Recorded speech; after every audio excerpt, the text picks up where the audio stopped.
C.S. Lewis, uno de mis autores favoritos, quizá lo conozcas por los libros Narnia, quizá por las películas. Pero C.S. Lewis escribió un libro llamado El peso de la gloria y es famosa una cita de este libro que dice esto: nunca has hablado con un simple mortal. Y en el verdadero estilo de Lewis, esa afirmación tiene profundas implicaciones. Y su punto es que cada persona con la que entras en contacto tiene un potencial, porque están hechas con el ADN del creador del universo, que están hechas a imagen de Dios. No son dioses en sí mismos, pero hay algo hermoso y majestuoso en cada ser humano, que cuando te encuentras con otro ser humano, son algo más que personas que están vestidas con ropas civiles o pelo o piel, sino que hay algo que Dios creó en ellos con propósito e intencionalidad y amor, que de hecho lo que C.S. Lewis dice es que estás hablando o mirando a una persona que un día tiene el potencial de vivir para siempre, que hay algo que en el otro lado de la resurrección Dios tiene la intención de algo grande para ese ser humano que está hecho a imagen de Dios. No son encuentros al azar, sino que tenemos encuentros con personas todos los días. Pablo lo dijo de esta manera, que a veces tenemos encuentros con ángeles inconscientes, que no somos conscientes de Dios. Momentos creados que a veces son los momentos más pequeños que consideramos sin importancia, podrían ser invitaciones de Dios. Pienso en cómo cada uno de nosotros somos únicos. Todos tenemos un ADN único. No hay nadie como tú sobre la faz del planeta, ¿verdad?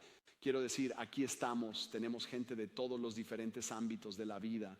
Venimos de diferentes hogares, diferentes orígenes, algunas personas de diferentes países.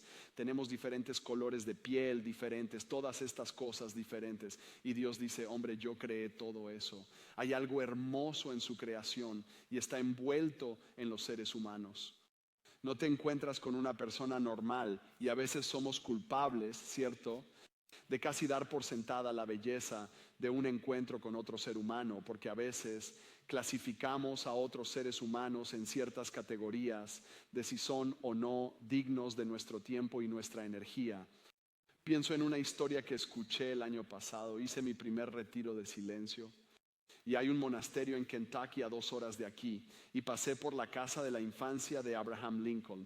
Eso fue una especie de acuerdo histórico fresco, y llego a este monasterio y usted puede hacer lo tuyo. Es un retiro, puedes construir tu propio retiro. Pero ellos dicen, escucha, aquí hay un programa de eventos que están sucediendo. Si quieres participar, puedes. Bueno, uno de los eventos era por la noche durante 30 minutos, de 6 a 6:30. Podías sentarte y escuchar a uno de los monjes enseñar y pensé, tío, esto va a ser interesante. Me encantaría sentarme y escuchar. Así que entré en la habitación y entra este monje. Él está en sus mediados o finales de los 70 y es de Filipinas y comienza a contar su historia.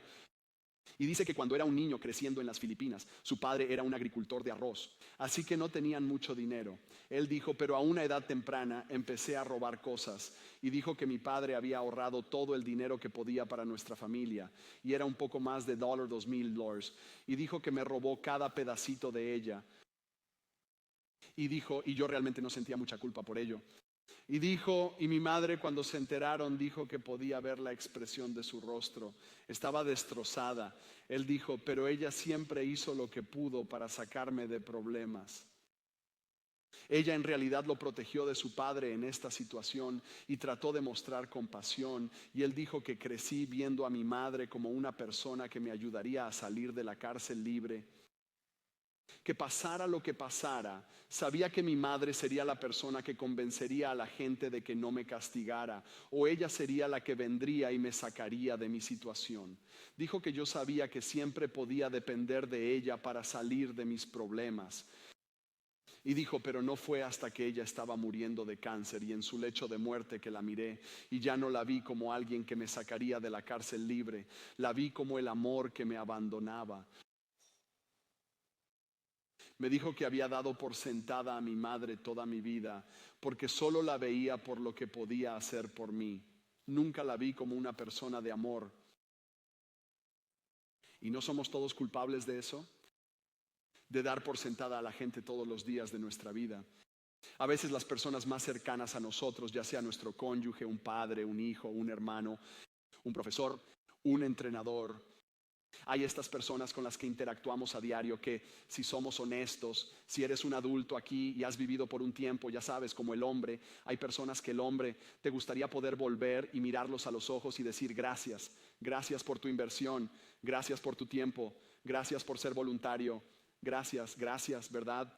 Todos somos responsables, usamos a la gente para nuestros intereses y beneficios personales. Y no reconocemos que en cada encuentro, incluso con ese barista o camarera o empleado de gasolinera aparentemente al azar, no son solo personas que están ahí para satisfacer mi necesidad consumista. Son personas hechas a imagen de Dios, pero cuando Dios las creó, dijo, tengo un propósito para esta persona. Y lo hacemos todo el tiempo. Damos a la gente por sentada. De hecho, cómo o a quién amamos está determinado por el valor que les damos. Lo que yo diría es que la forma en que amamos a los demás dice mucho de nuestra percepción del amor de Dios y del valor que nos damos a nosotros mismos. Porque para algunos de nosotros creemos que de alguna manera somos mejores que otras personas, por lo que a veces descuidamos amar o servir a otras personas porque de alguna manera pensamos que no son dignas de mi tiempo o energía, porque después de todo ellos se han puesto en esta posición. Es culpa suya. Son momentos en los que todos hemos estado ahí, ¿verdad? Conduces por el centro de Nashville. Usted sale de la salida y usted tira a la luz roja y hay esa persona sentada en la esquina y usted consigue esa sensación incómoda porque hay algo en usted que le dice, hombre, yo sé que sí, y casi miramos hacia otro lado. Y qué tipo de iniciar conversaciones en el vehículo esperando que la luz se pone en verde para que usted no tiene que mirar, porque si usted mira, entonces hay algo en ti que te dice, hombre, tengo que hacer algo, pero no sé qué hacer.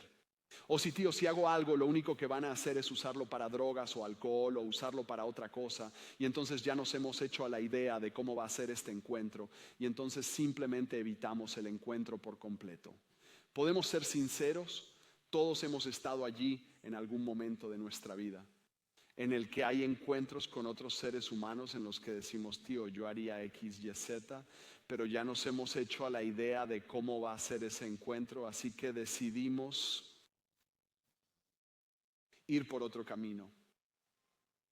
Para algunos de nosotros no tenemos un valor lo suficientemente alto de nosotros mismos y por eso nos vemos a nosotros mismos como personas que están a la disposición de otras personas y de hecho permitimos que la gente nos pisotee y abuse de nosotros y simplemente no nos vemos como personas dignas de ser amadas. Y quiero que sepan aquí hoy que cada persona aquí es una persona digna de ser amada.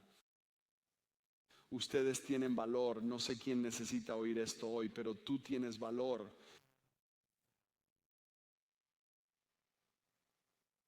Así que quiero recordarnos que cómo amo a Dios se expresa a través de cómo amo a mi prójimo.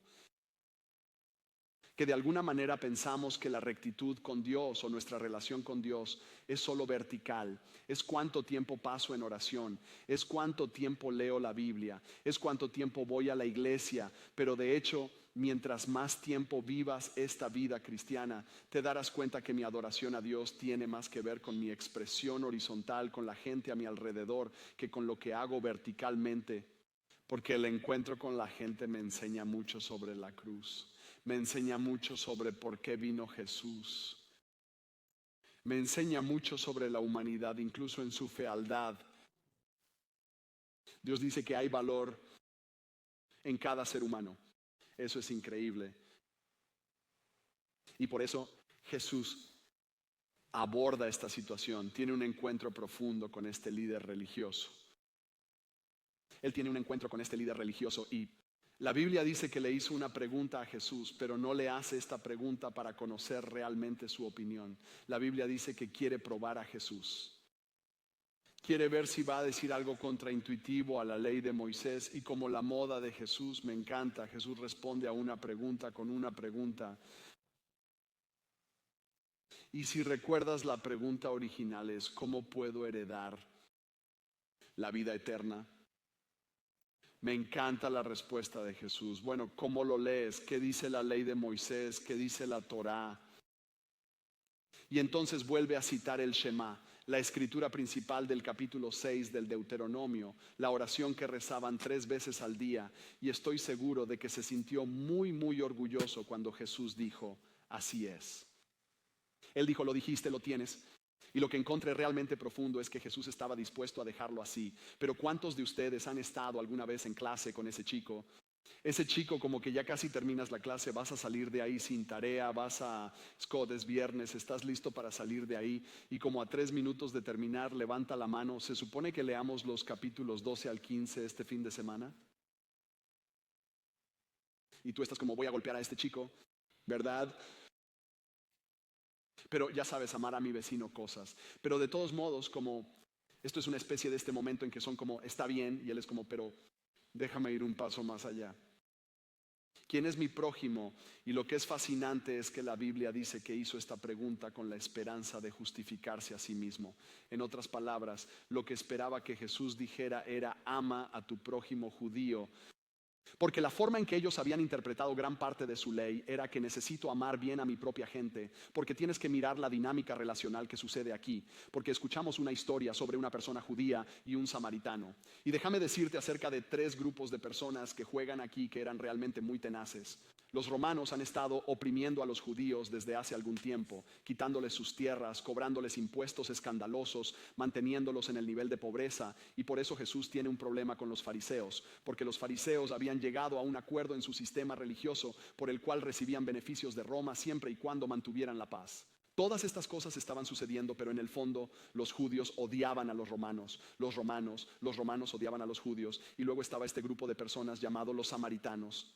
Y los samaritanos eran originarios de la zona de Cisjordania en Israel, y en alrededor de 720 antes de Cristo hubo un exilio de los asirios y muchos pueblos fueron desterrados. Sin embargo, algunos judíos se quedaron y se establecieron en la región.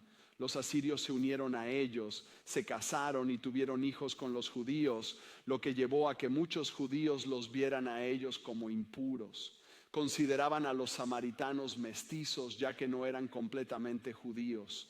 Surgieron desacuerdos sobre la Torá. Los samaritanos solo creían en los primeros 5 libros del Antiguo Testamento y no en los profetas. También había diferencias en los lugares de culto religioso. Este conflicto generó desprecio y los samaritanos ni siquiera podían transitar por el área habitada por los judíos. Y esto es lo fascinante, es que cuando estuve allí en octubre, todavía hay zonas en las que se odia tanto a la gente que hay carteles que dicen no entrar. Nunca me olvidaré de conducir más allá de la salida de Jericó. Y había una señal roja y nuestro guía nos dijo lo que se interpretaba, que decía, si eres judío, mantente fuera, es peligroso para tu vida. Esto es en 1024. Y estos mismos conflictos, estos mismos desprecios por parte de estos grupos de personas siguen existiendo hoy en día. De hecho, si vas a Belén hoy, es una zona muy turística, pero en realidad es una ciudad amurallada de hormigón que alberga a la mayoría de los palestinos. Si eres judío, ni siquiera puedes entrar en Belén. Y esto sigue siendo la misma raíz de un desprecio que está sucediendo. Esto no es solo como, bueno, no me gustas porque eres un fan de los Yankees, o no me gustas porque eres fan de Bama. ¿Sabes lo que quiero decir? Como eso es diferente, ¿de acuerdo? Todos sabemos que Dios ama a todos, incluso a los fanáticos de Bama, pero de todos modos estamos hablando de odio. Y cuando dice, ¿quién es mi prójimo? Lo fascinante es que Jesús lo invierte. Él replantea todo el momento.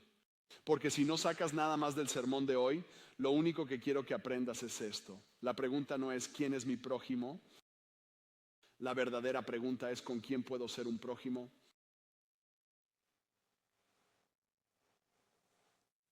Él replantea toda la pregunta. Porque veamos cómo cuenta esta historia. Quiero decir, esta no era una historia sobre un judío ayudando a un samaritano, sino de un samaritano ayudando a un judío que, por cierto, era ignorado por sus compañeros judíos. Me parece fascinante que la respuesta que buscaba no fuera ni siquiera la vida que vivió, Hay mucha gente que cree que esta historia que Jesús contó era realmente cierta. La razón es porque una persona judía ni siquiera habría escuchado esta historia. Se habrían burlado de ella, se habrían reído de ella, se habrían burlado. Pero debido al peso de la situación y a la respuesta del líder religioso, mucha gente cree que esta historia era cierta. Y por eso cuenta esta historia. Ni siquiera amaban bien a su propio prójimo, al que llamaban prójimo. Pero ¿no es eso como nosotros? A las personas que se supone que debemos amar más y que están más cerca de nosotros, ni siquiera las amamos bien. Nuestros cónyuges, nuestros hijos, nuestros padres. Quiero decir, pienso en como G-Kids este fin de semana, ¿verdad? Y hay un montón de gente que fue voluntaria en el campamento G-Kids y estabas allí y estás haciendo todas las cosas, estás haciendo todos los movimientos para adorar, ¿verdad? Ustedes como, ya sabes, un silencio cayó sobre la multitud, silencio. Son como agarrar una burbuja, pero cuando llegaste a casa probablemente lo dejaste salir todo, estabas exhausto, no se trataba de agarrar burbujas, estás como cállate, nadie está hablando, ¿verdad? Porque hay algo cuando estamos en casa y nos quitamos la máscara y fingimos que a veces la gente más cercana a nosotros saca lo peor de nosotros. ¿Sabes qué campo tiene la tasa más alta de divorcio y abuso conyugal? Los socorristas y los trabajadores médicos. El campo donde te pagan para proteger, servir y amar a los demás. Porque la realidad es que a veces ni siquiera amamos a las personas que llamaríamos nuestro prójimo. Y este era el punto que Jesús estaba probando. Verás, no es una cuestión de a quién amo y muestro compasión, sino cómo me convierto en una persona que ama y muestra compasión. El hombre preguntó, ¿quién es mi prójimo? Pero Jesús preguntó, ¿cuál de los tres era ser un prójimo? Porque si somos honestos, la mayoría de las veces siempre hacemos la pregunta equivocada. Hacemos la pregunta en el sentido de, ¿a quién tengo que ayudar? En lugar de, ¿cómo me convierto en una persona que ayuda? Y Jesús reconsidera todo debido a esta razón. Creo que podemos aprender 4 cosas del samaritano y aplicarlas en nuestras vidas. Quiero mencionar esto como una advertencia. Jesús no está hablando de un problema de samaritano contra judío. Él está hablando de un problema de justicia propia contra un problema de carácter. No solo está señalando porque es muy fácil meterse con la persona judía aquí, pero la realidad es que nosotros somos como este líder religioso muchas veces. Somos egoístas, autoindulgentes, codiciosos y en su mayor parte no tenemos la energía, el tiempo o el enfoque para incluso ser una persona que es un vecino. 4 cosas. 1, él identificó una necesidad. Identificó una necesidad que otro ser humano hecho a imagen de Dios tenía. ¿Sabes lo que me parece fascinante de esta historia? Cuando la Biblia dice que él ve al hombre, no fue como si estuviera abrumado por la emoción. Simplemente respondió a la necesidad. Él vio que este hombre estaba en necesidad de ver a otra persona como ser hecho a imagen de Dios debería ser nuestro porqué. Y lo entiendo. Como a veces es tan difícil porque esta historia en realidad acaba de suceder hace una semana o así. Mi familia y yo estábamos conduciendo a Opry Mills y salimos de la salida y había 2 vehículos sentados en el lado de la carretera. Y es este hecho que Dios siempre me hace esto cuando estoy construyendo sermones. Él me da la oportunidad de vivirlo o ser llamado un fraude justo en el momento, ¿cierto? Y así, y había un caballero mayor y él tenía su mano levantada como haciendo el movimiento del teléfono mientras la gente pasaba manejando. Nadie se detiene, así que nos detuvimos, pensamos, creo que necesita un teléfono. Así que fuimos a hablar con este hombre, tiene como 2 años. Alrededor de la mitad de la conversación, mi pensamiento fue, no creo que realmente necesite ayuda. Creo que hay algo más pasando aquí. Y en ese momento el Espíritu Santo me convenció. Él era como, su trabajo no es discernir si este hombre va a hacer algo o no. Inmoral con el dinero que estás a punto de darle. Tu trabajo es ser un vecino en este momento. Porque ¿sabes de qué me he dado cuenta? Me he dado cuenta de que incluso cada pequeño acto de generosidad, amabilidad e interacción, nunca se sabe que está construyendo algo más adelante. porque esto es lo que sé de mi madre. Mi madre luchó contra la adicción durante más de 5 años y probablemente no puedo decirte cuántas veces alguien probablemente la recogió en el lado de la carretera. Una vez tuvo una sobredosis y cayó boca abajo en la cuneta y alguien la llevó a urgencias y le dio dinero para comida. Probablemente haya habido veces que alguien se detuvo y le dio dinero, le dio una limosna y ella probablemente lo utilizó para fines ilegales. Pero te voy a decir, 25 años de gente siendo su vecina finalmente la llevaron a un momento en el que entregó su corazón y su vida a Cristo y encontró la sobriedad.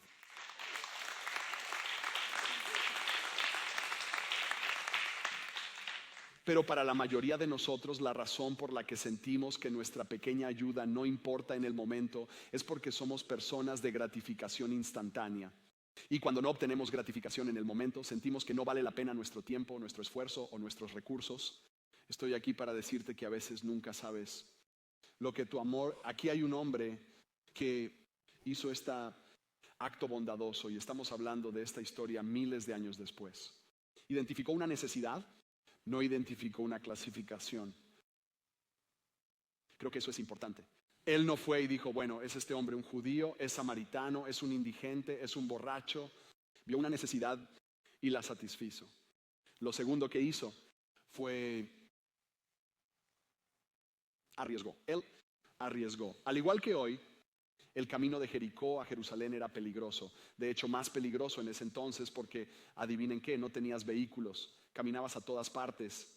Mucha gente cree que los dos tipos que no se detuvieron a ayudarlo creían que era demasiado peligroso para ellos detenerse porque podían ser asaltados. Y aquí hay un hombre que se arriesgó a ser robado en el momento para ayudar a este hombre porque era un camino muy peligroso.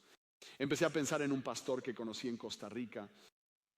Yo estaba absolutamente impresionado por esta historia, pero mientras por el centro de San José de día y de noche la ciudad se convierte literalmente en un muerto viviente por la noche. Durante el día hay compras, hay familias y por la noche no hay más que oscuridad. Recuerdo que paramos para dar de comer. Nos detuvimos para alimentar a un par de personas sin hogar y cuando nos dimos la vuelta había como 40 personas saliendo de las sombras.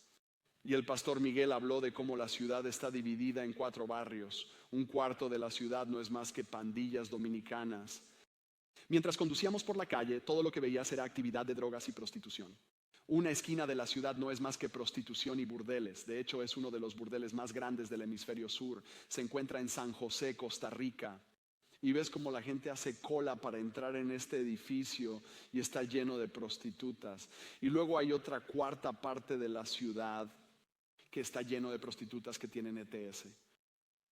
Y así si estas prostitutas contraen ETS, no se les permite trabajar más en estas esquinas. Las ponen en estas esquinas y son más baratas, solo cuestan $20. Y habrá gente sabiendo que si pueden conseguir una emoción barata irán a esas. Ellos saben que esa es la esquina para las prostitutas de ETS y sin embargo todavía ir allí a esas prostitutas. Y entonces la que realmente como que me destruyó fue, había uno que era para transgénero, prostitución. Y nos detuvimos en esta señal de stop. Miré y ahí estaba, no podía tener más de 17 años, posiblemente incluso más joven. Un chico vestido de chica, parado en la esquina esperando ser comprado para sexo. Y cuando le miré a los ojos no había nada más que oscuridad y nada. Y pensé, ¿cuál es la historia de ese chico? Porque la mayoría de la gente pasaría por allí y diría, qué inmundicia, qué terrible talón de la tierra. Y sin embargo, aquí hay un niño que tiene una historia que de alguna manera creció en un ambiente probablemente traficado, probablemente abusado. Y aquí está de pie en una esquina, esperando que alguien lo lleve a casa por la noche. Y mientras conducíamos a la otra parte de la ciudad y salimos a ayudar a algunas de estas personas, había una señora que conocimos y tenía marcas de agujas en todo el brazo y en toda la pierna. Y nos dijo que se estaba muriendo de cáncer. En realidad su novio vino y nos dijo que tenía cáncer. Dijo, pero ella rechaza el tratamiento porque prefiere morir en las calles drogándose. Estamos aquí rezando por ella, atentos a sus necesidades, y así la conocí, a este pastor. Creo que se llamaba George. Y cuando bajamos a la calle notarás que cuando llegas a estos lugares donde la gente duerme, está sucio, hay basura por todos lados y esta esquina de la calle estaba limpia. Usted ve, Pastor George, él era dueño de esa esquina de la calle, los negocios allí. Y tiene una casa, tiene recursos y elige dormir fuera con la gente sin hogar cada noche. Pero en la esquina de su calle les dice, hay una condición, si van a dormir fuera de mi negocio, vamos a mantenerlo limpio. Vamos a tener buenas camas, básicamente vamos a cuidar de esta esquina. Esta es nuestra esquina, esta es tu esquina. Usted puede tenerlo, pero vamos a cuidar de él. Y se sienta allí y duerme, arriesga su propia vida para estar con Shanti, que tiene una historia. Y veo esto en esta historia, se nos recuerda que, hombre, ¿qué estoy dispuesto a arriesgar? A veces lo que ni siquiera estoy dispuesto a arriesgar para hacer los pequeños actos de bondad todos los días que Dios trae a mi camino. Porque lo que nos damos cuenta de que estos chicos, estos hombres judíos, probablemente tenían en sus mentes buenas excusas para no detenerse. Te das cuenta de que cuando se detuvieron y vieron al hombre en la zanja, tenían buenas razones para creer que podría haber estado muerto. Y aquí está, por cierto, si eres judío, no se te permite tocar cosas muertas. Y así para ellos, ¿no? Son como, hey, probablemente no es necesario meterse con esto. Porque si lo hago, me voy a contaminar ante Dios. Imagina pensar que te vas a manchar ante Dios, no ayudando a alguien necesitado. No valía la pena el riesgo, lo cual es un recordatorio. Es mucho más fácil tener sistemas religiosos que transformar un barrio o una ciudad. Porque toma años de dedicación, consistencia.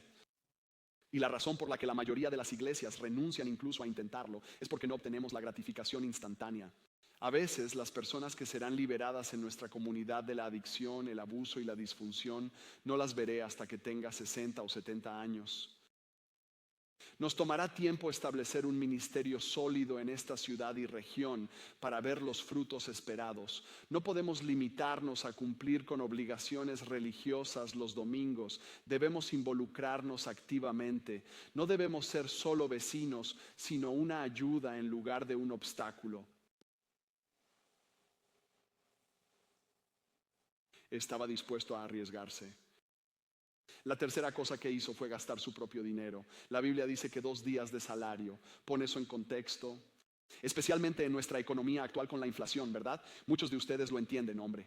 Probablemente vives de cheque en cheque para algunas personas que tienen los recursos. No es realmente un gran problema para usted, pero para algunas personas es como, no sé si podría renunciar a 2 días de salario de mi semana de trabajo para cuidar de un hombre que, por cierto, ni siquiera conozco.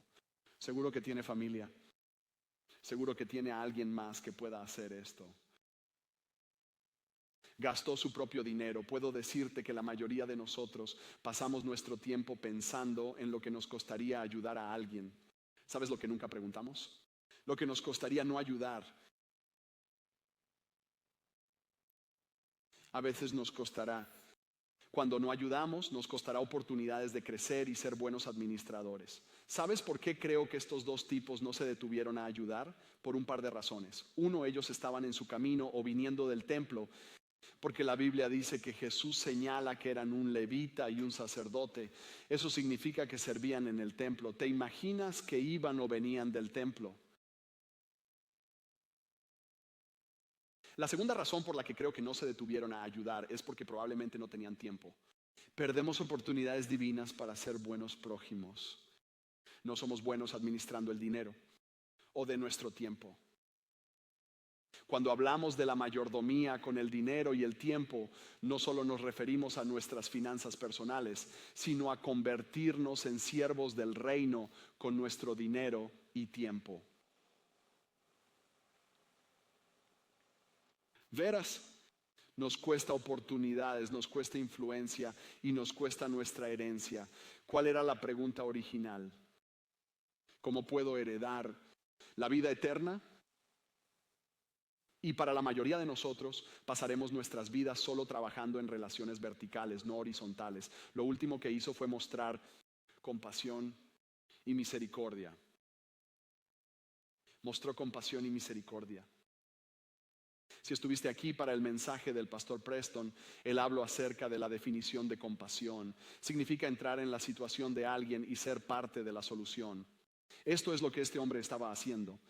Él no conoce a este hombre. De hecho, la razón por la que le mostró compasión fue porque podría haberlo visto como un enemigo en el momento en que se dio cuenta de que era judío. Él podría haber dicho, bueno, buena suerte, como usted probablemente se lo merecía, porque has tratado terriblemente a mi pueblo. Pero en lugar de eso, no pensó en él como judío, sino como samaritano, negro, blanco, hispano. ¿Sabes en qué pensó en él? Como un ser humano hecho a imagen de Dios que tenía valor y que tenía necesidad. Y él tenía el tiempo, el esfuerzo y los recursos para hacer una ayuda, para ser un vecino. Verás, puedes ir y venir de la iglesia y aún así no mostrar compasión. Les voy a decir algo, podemos llenar estos asientos cada semana y aún así no sentir una necesidad real. Los religiosos quieren saber cuándo es apropiado ayudar. En otras palabras, dame una razón. Y lo que quiero recordarnos es que la misericordia no necesita una razón, solo requiere una respuesta.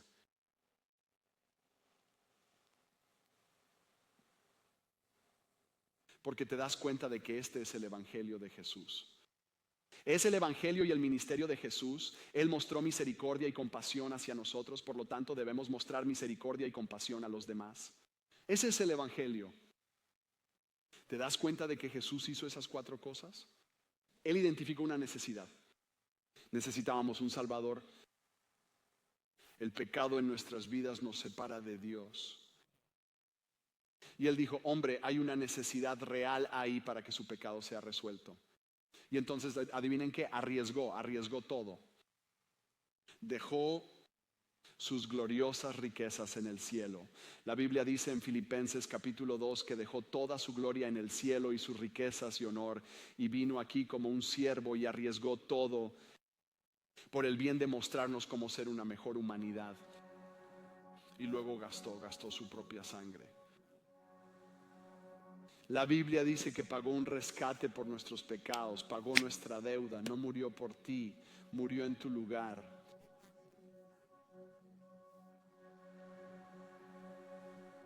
Lo dio todo. Y luego mostró compasión y misericordia. Vio nuestra situación, entró en ella y trajo una solución. Es el Evangelio de Jesús. Y como seguidores de Cristo, aquellos que se llaman a sí mismos seguidores de Cristo en la sala, ese debe ser nuestro ministerio. Identificarnos, arriesgarnos, pasar y mostrar. No hay nada más por lo que vivir. Si estamos viviendo para otra cosa que no sea el bien del Evangelio, entonces estamos viviendo por las cosas equivocadas. Es el Evangelio de Jesús. Él nos mostró cómo convertirnos en el tipo de persona que es un prójimo. Olvidamos que Jesús no solo vino a morir en la cruz, sino que vino a enseñarnos cómo ser humanos, cómo Dios quiere que seamos, cómo gobernar como cogobernantes en esta tierra, como siervos, como Él sirve. Eso es lo que vino a enseñarnos a hacer. ¿Quién es mi prójimo? Cualquiera que Dios ponga en nuestro camino, que tengamos la capacidad de ayudar y necesitemos, cualquiera. Pienso en, algunos de los grupos de la comunidad en nuestra iglesia y cómo, esto es una realidad en nuestra iglesia. Y me siento tan honrado de servir en un lugar donde creo que hay un grupo de personas que lo entienden. Nunca olvidaré el hombre Robert, que asistió a nuestro grupo de hombres por un tiempo. Era uno de nuestros hombres, un tipo que asiste a nuestra comunidad. Se detuvo en Dollar General para comprar algunas cosas para la comida de esa noche y encontró a un vagabundo que vivía en la parte trasera de Dollar General. Lo trajo a la iglesia, lo trajo al grupo. Unas semanas más tarde se enteraron de que tenía cáncer en estadio 4 o 5, que básicamente iba camino de la muerte. Y vi cómo este grupo de hombres cuidó de este hombre hasta su muerte. Y cómo, debido a algunas de sus decisiones, no había mucha gente que probablemente asistió a su funeral, pero había gente que acaba de conocer a este hombre, pero eran vecinos de él. fueron capaces de mostrar amor a su hijo y capaz de mostrar amor a algunos de su familia, porque un hombre vio una necesidad en un estacionamiento de Dollar General. La mayoría de nosotros probablemente habría intentado mirar en otra dirección con prisa por llegar al grupo. Tengo que entrar aquí y coger mis cosas para poder llegar al grupo. Y dijo, se detuvo y dijo, voy a llevarlo al grupo conmigo. Sin saber siquiera que en unos meses este hombre fallecería. Pero eso es lo que significa ser un vecino. He visto esto suceder una y otra vez. He visto a la gente, sus corazones ser transformados por la bondad, por actos de amor. Terminan plantando semillas para el evangelio. Y empecé a pensar en Jesús cuando colgaba de la cruz. Porque para algunos de ustedes, tal vez como ese monje, han adoptado una pobre teología del amor y la gracia. Tal vez para ti Jesús es solo una tarjeta gratis para salir del infierno. Tal vez para ti Jesús es solo la persona a la que acudes los domingos para decir, perdóname, sé que he estado haciendo algunas cosas malas últimamente, hace unos meses que no vengo, pero necesito venir a la iglesia, hacer algunas cosas bien hoy. Quiero que sepas que has adoptado una pobre teología de Cristo y su gracia en la cruz.